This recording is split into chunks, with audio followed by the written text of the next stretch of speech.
Hello, Envision community. My name is Olivia and welcome to our webinar. Joining me today is Charles. Hello. Today, we are excited to talk about community security. This is a topic where community owners, managers, users, and hosts all play an important role in keeping the community secure. IT security is the protection of information and especially the protection of the processing of information. For those on our cloud-hosted plans, we are your hosts, so we share the responsibility of data management along with being your software provider. For today's call, we will talk about what we provide from a software and a host perspective, all related to the topic of security. If you are joining this webinar, please feel free to use the Q&A feature to ask any questions or the chat feature just to say hello. And lastly, before we dive in, as a thank you for watching this live, if you are on one of our cloud-based plans, we have an additional benefit for you. You can collaborate with us one-on-one if you want to better understand community security features and opportunities for your community. Please feel welcome to reach out to either myself or Charles via PM or on our website through our contact us form. We will work with you via email or we can schedule a call to support you with leveraging these things. So without further delay, Charles, talk with us about community security. Sure, thank you. So I'm going to talk about this in sort of three parts. I'm first going to talk about kind of what's in our software, and then also what is your host responsibility. I'm going to talk in terms of our cloud platform as well. And then finally, at the end, I'm going to summarize sort of the big points I think a lot of clients miss out on. There's a lot of stuff that's kind of obvious and stuff that's built in, but there are a few things that people don't do that we have actually seen make big differences. So the first thing, so there's a lot of things that happen behind the scenes that are just on and you can't shut them off. They're just there. So some best practices we have, like our session management. So sessions they're kind of like a token that's in place that authenticates every time you click a link or something and browse the community. It's ensuring that you are actually logged in and authenticated. And we separate sessions from the front end and the back end, meaning front end website, your actual community, and the admin CP, the back end, where you manage your community. And we separate those for a couple of reasons. One, it's just, it's a better practice to keep those sessions separate. So, you have an extra layer of security, but also more importantly, it allows you to have different authentication methods from the front end to the back end. So you might have like Google login or Facebook login on the front end, but maybe on your admin CP, you want a secondary level of security, maybe like a local password or something else, a new different method in place. We have a lot of clients who do that, and they really like the ability to separate the authentication mechanisms from the front end and back end. So we think that's really important. The other big thing we do is input and output validation and also kind of scrubbing there. So if you think about a community platform like ours, we are allowing anyone can wander into your community. You don't know who they are, and they can post anything they want. When you look at it from a security standpoint, that is probably the worst thing you could possibly do on your website, is allow anyone to literally input anything they want. So what do we do about that? A couple different things. So when someone come in and they post anything they want, they type in a box, they can type HTML, JavaScript, they can put anything they want in there. So what we do is we validate that input. When they click submit, we take it through various systems that scrub it for anything known to be dangerous, like JavaScript, things like that. And we kind of filter out anything that could cause problems on your community.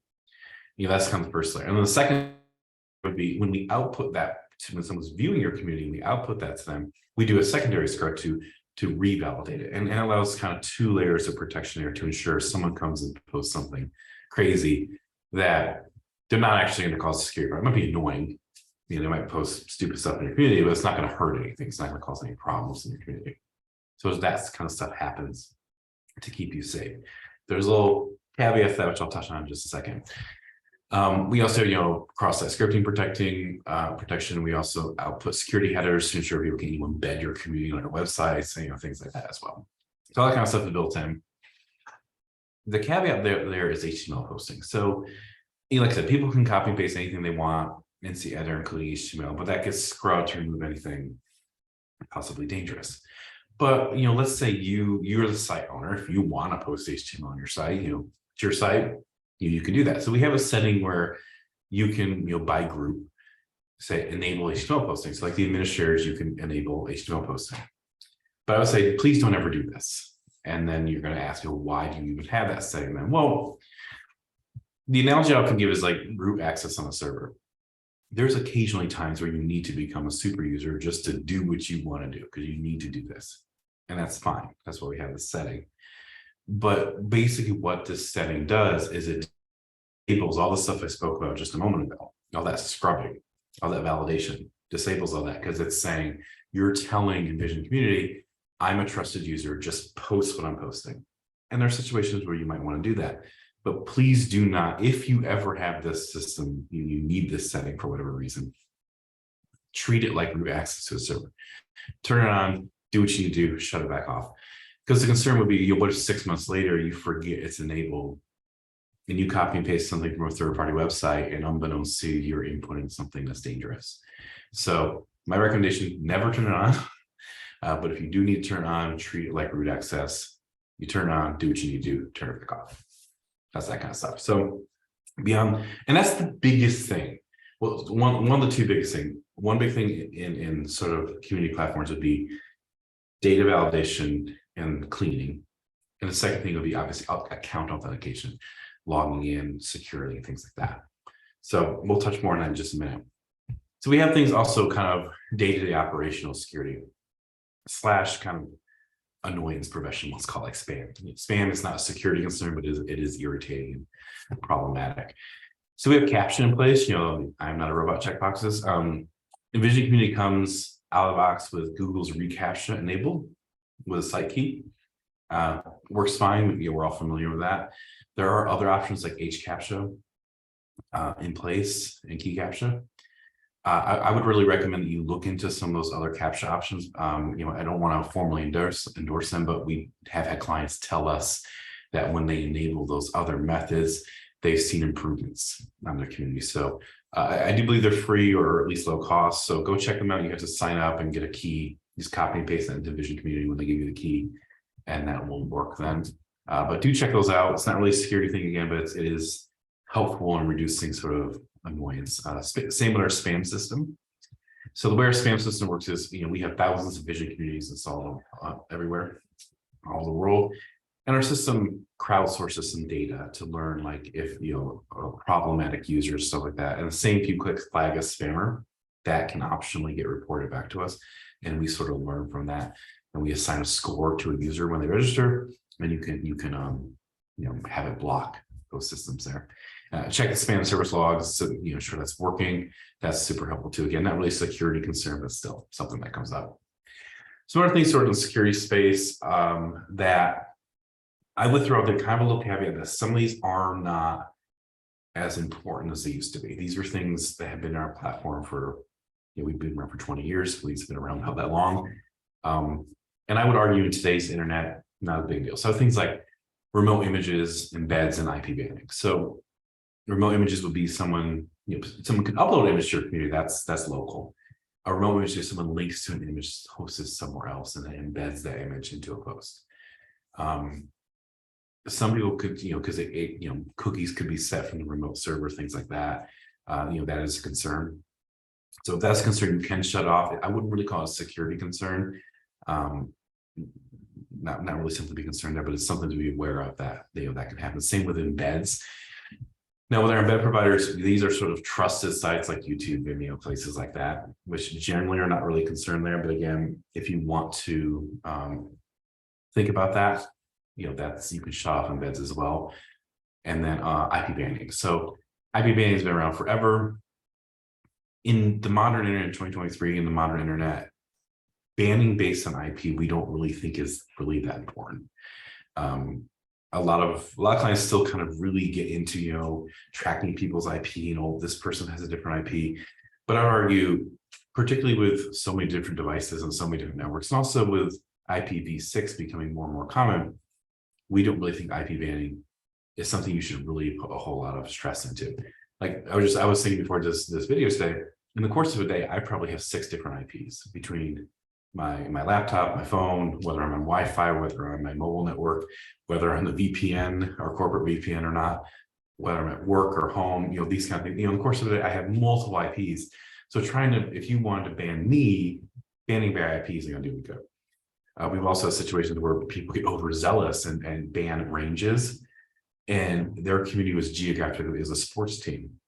So the fans tend to be in the general area of the city, and they would ban ranges. They ban the entire city sometimes because they all have the same ISP. So IP banning is there, but I would really recommend not to put much stress into it because it's really not as big a deal as it used to be. Moving on from that, we have password policies. You can do password strength and things like that. You can also force reset people's passwords, and it will send them all an email, say, hey, next time you log in, you need to reset your password.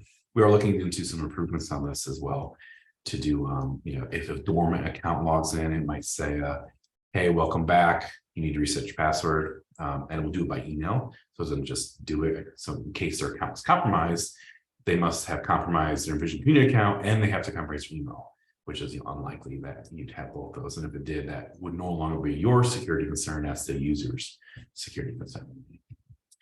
Another thing I like to point out a lot is in the admin CP, under moderators and administrators, you have a clear list of everyone who's a moderator, everyone who's an administrator. Audit these, audit them both in terms of, are the permissions correct? You don't have to give everyone access to everything. If you're hiring a designer to change the look and feel of your community, you only need to give them access to the cosmetic, to the, those sections of admin CP. They don't need full access. The other big thing we see a lot, particularly corporate clients who have employees come and go, is an employee may have left the company 6 months ago and they're still an administrator because no one has audited that list. So make a note once a quarter, however you want to do it.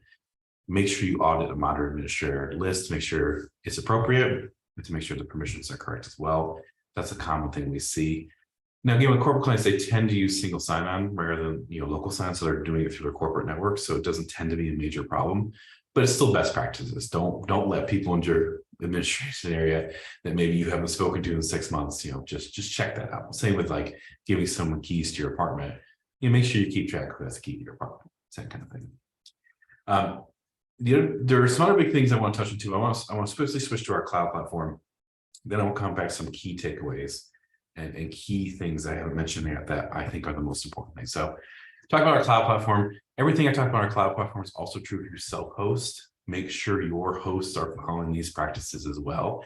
If they are not, if they have dangerous PHP functions enabled, they're not encrypting your data, if they're not, securing your server appropriately, and they don't know how to, then you should really think about switching to our cloud platform. Switching to cloud is free. We even give you a credit for your self-hosted license. So, if you're self-hosted and your host doesn't know how to secure the server, that's the number one thing you should be aware of. So on our cloud platform, we do a few things. We use Amazon, AWS, Amazon Web Services, a firewall, and we use their managed policies, which are really, really cool. AWS has all these resources and they block bad bots and all this kind of stuff for us, which is great. And we also add our own secondary policies that we manage, which are more specific to Envision community and the sort of things that we see people try to do to compromise communities. So we have, like I said, we use AWS's managed policies, which are great. And then we add on our own sort of mix into that as well. And we've been really great, seeing really great service with that. We've had millions of requests per minute blocked when someone's trying to do an attack. It works great. And no one even knows it was happening, and that's what you want to see. The other big thing we do is data separation. So none of our systems are connected to the public internet. So if you want to access the Envision community on our platform, it has to go through a firewall, it has to go to CDN, it goes through a load balancer. There's multiple layers before it even gets to anything. And then it crosses, once it gets to the load balancer, it crosses to our internal network. So our web servers, our database servers, our memory systems, our cache systems, our event queues, all this stuff is not connected to the public internet. It's on our internal network. So no one can just connect to SQL and just download your database. And, we can't even do that. So that adds an extra layer of protection.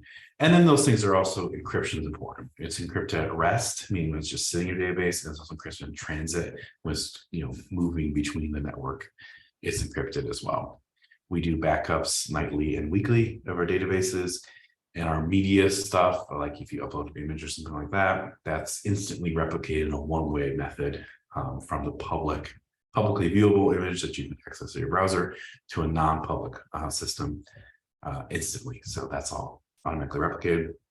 And then some of our newer technology, like we use WebSockets now for our live events, who's viewing, who's typing, live topics, that kind of stuff. That uses JWT authentication, WSS, to ensure those exchanges that happen via your browser to our systems are signed, and we can authenticate that that's from an authentic request there. So key takeaways. So let me talk about things I haven't talked yet. And these things I think are the most important things you can do. Number one, two-factor authentication. If you do nothing else, please enable two-factor authentication, because we host thousands of vision communities, and we'll get an email every night. Oh, my community's been hacked. And we go, oh gosh. So we take these seriously because you never know. Maybe there's something wrong. Almost every time they haven't been hacked. What happened was a user uses the same password in Vision Community they use on 50 other websites. One of those other websites got compromised and they just logged in. That's not being hacked. They had your password, that was an authentic request. But if you enable two-factor authentication, that's not a concern. So we support question and answer challenge, which isn't great, but it's in there. If nothing else, it's better than nothing. We also support Google Authenticator, Microsoft, all those authenticator apps. That's great, and those are free, so you can enable that. You also support Authy, which Authy is nice. It's also an authenticator app, but it can also support text messaging. You can do a text-based authentication. You can also, there are settings, you can do it by group, you can require two-factor authentication. You can also make it so it only requires in certain situations, like a new device or if they're accessing a secure area, but please do enable it. You can choose how strict you want to be with it. At the very least, I would personally require all administrators and moderators have to have it enabled, because they're the ones who can do the most damage. If a user account gets compromised, the most that can happen is they can post a bunch of spam and be annoying. If your account as a site owner got compromised, you could destroy your community very quickly. But with two-factor authentication, if someone got your password, something like that, through whatever method possible, that adds the extra layer of security. And people who have two-factor authentication enabled, they sleep better at night and they just have fewer problems. So please, please, please enable that. There's no cost if you use something like Google Authenticator. So we really recommend that. The second thing would be, make sure, like kind of my subject, make sure if you're self-hosted, make sure your web host is doing best practice. Make sure your PHP is up to date, MySQL is up to date. Make sure things are encrypted. Make sure the OS, the operating system of your server is up to date. Make sure they're competent. Make sure you have a firewall, a CDN, all these kind of things in place. If you don't, either look for a new host or consider switching to our cloud platform. But whatever you do, that's the most important thing, because we can do all the things in the world in Vision Community in the platform, but if your server's not secure, then none of it matters. It's like having a fancy security system in your house, but you forget to lock the door. So please, please, please do that. And the other thing is, please stay up to date in our platform, both for security purposes and for just ease of use. Our support team, when they see problems with people on Vision, it tends to be either a server's way out of date, or they haven't updated their Vision Community in months and months or perhaps years, and they have all sorts of problems, and you're just opening yourself up to headache and possible security problems too. But yeah, just to recap, make sure your host knows what they're doing and is secure, keeping Vision Community up to date, and please, please, please, please, please enable two-factor authentication. That's my search on. I hope that helps. Awesome. Thank you, Charles. Thank you for sharing all of that information. Thank you for summarizing it for us. So we've got some great takeaways for you guys today. So everybody, thank you for watching. If you have any questions, please feel free to reach out to us via our community support forum. If you are on one of our cloud-based plans and are watching us live today, we are happy to work with you one-on-one for any additional support and to answer questions specific to community security for you. So a few reminders, stay tuned for more of these webinars. If you have any suggestions for other features or topics that you would like for us to showcase, please feel free to let us know. Our next scheduled events will be found in our events section of our community and on our website. Our next one is related to the February release, so we will walk you guys through what we will be delivering for that. So those are fun webinars for us. There's some good stuff in that one. Feel free to join. Yeah, it's going to be good. So yeah, if you guys need us, please feel free to reach out. Thank you again for watching, and ultimately, thank you for using Envision Community. We'll see you next time. Thanks, bye.